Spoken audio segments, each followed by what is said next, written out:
Hello everybody, this is Gareth Cahoon Speaks back here with another video. I'd like you to hit the subscribe bar, give me a thumbs up if you like the video, or hit the notification bell to be notified when I post my next post. Or otherwise you can look me up at my website, which is www.garethcahoon.co.uk. Or if you'd like to support the ministry, you can do so through garethcahoon3@gmail.com. This one is about dozens of the United Nations ambassadors joined delegation from Auschwitz to Israel's Nova Massacre site. About time too. Dozens of UN ambassadors arrived on Sunday at Israel's Gaza border communities to witness firsthand the atrocities of October 7, 2023. The delegation aimed to bring them outside the diplomatic comfort zone began last week with a Holocaust-centered tour in Poland. More than 20 representatives from Europe, Latin America, Asia, the Pacific Islands, and Africa visited the memorial site for the Nova Music Festival. The Nahal Oz military base and Kibbutz Kfar, Gaza, yesterday, led by Israeli ambassador to the UN, Danny Danon. This is the largest delegation of its kind. Whoever hears these testimonies and looks the victims' families in the eyes cannot return to the diplomatic comfort zone, Danan said on X. Reactions from some of the UN ambassadors reported by Ynet revealed the profound impact of confronting the sites up close. Marcelo Ricciardi, Paraguay's UN ambassador, said nothing that we have read gave us the exact idea about what happened here. We came here to mourn with you and to say we are with your people. We are the people of Israel. Romania's UN ambassador Cornel Fruta called the visit overwhelming and reflecting on his role. I think it is our responsibility to make sure that such atrocities are purely rejected. It's completely inhuman, referring to those lives that were taken at the Nova site.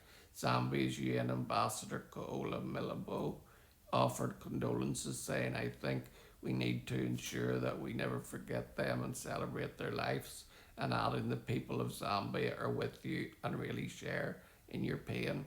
At the Karen Shalom crossing, ambassadors observed the inflow of humanitarian aid entering Gaza under Israel's coordination, a point of frequent criticism in the UN discussions. One tour of the Gaza envelope is worth more than 1,000 discussions at the UN, Danon said. Today, the ambassador stood at the crossing and witnessed the aid trucks that enter the Gaza Strip every day. He added, emphasising that international efforts must focus on removing Hamas. Before heading to the Gaza border, the delegation visited Jerusalem's Old City and the City of David. Their tour included a walk along the historic pilgrimage route and the other Jewish heritage sites, culminating at the Western Wall ahead of Shabbat.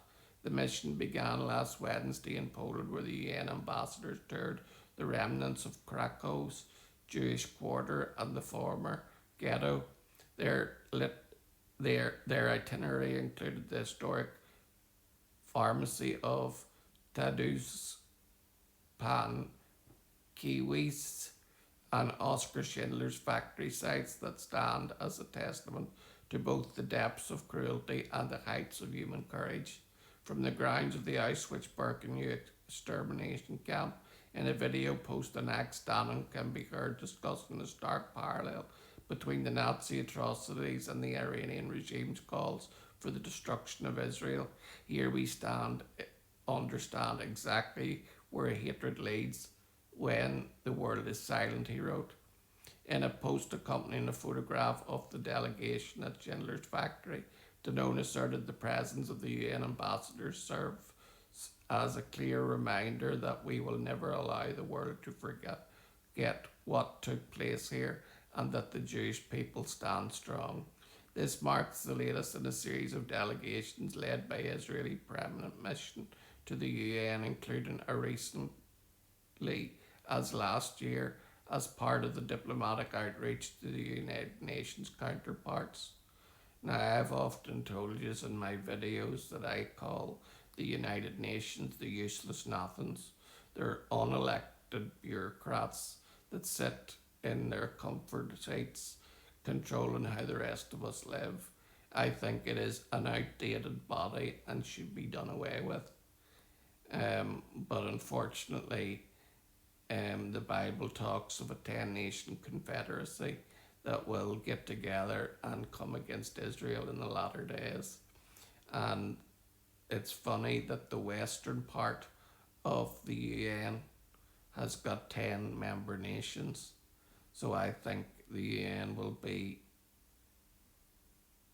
hot all over the end times and will eventually march with their alliances upon the unwalled cities of Jerusalem, where they are living in peace and safety until the horde comes against her.